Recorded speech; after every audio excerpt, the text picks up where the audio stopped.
Hello everyone, my name is Colin Van Wardenberg. I'm a seminarian from All Saints and St. Sarah Methodius parishes in Stark County for the Diocese of Gary. And I'm very excited to be presenting with my fellow seminarians here at St. Francis Xavier this series on church-approved Marian apparitions. The apparition that I'd like to talk with you about today is Our Lady of La Salette, which is one of many major Marian apparitions that occurred in the 19th century in France, around the time when Lourdes happened and Our Lady of the Miraculous Medal. So Our Lady has kind of maybe almost a sense of humor in how she shows herself, because she, and this is in 1846, appears to two shepherd children, coincidentally, which you'll notice as we go through this series seems to be a common factor. So Our Lady appears to these two shepherd children named Melanie and Maximin in the French Alps. And she appears to them as a ball of fire that opens up, revealing a woman who is weeping. She looks like she's a local woman. She's dressed in the local dress of the regional culture in that part of France at the time. But she's weeping bitterly with her face in her hands.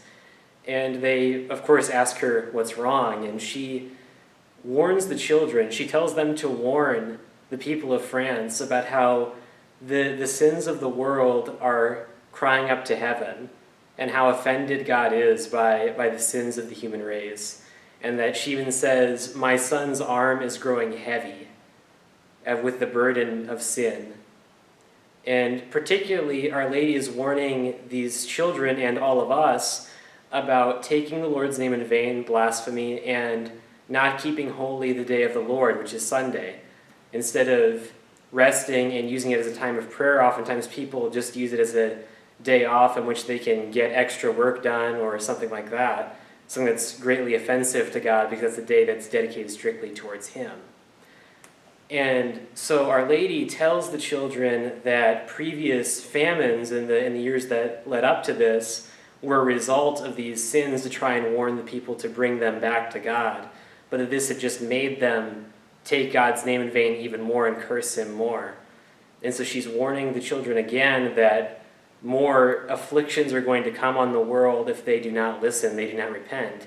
But in all of this sorrow, Our Lady still presents them with hope, saying that all of this can be averted through prayer and through penance. And Our Lady leaves behind a miracle that is still seen to this day. She, as I said previously, was weeping bitterly, but even so, her tears would not fall to the ground. They would disappear before they reached the ground.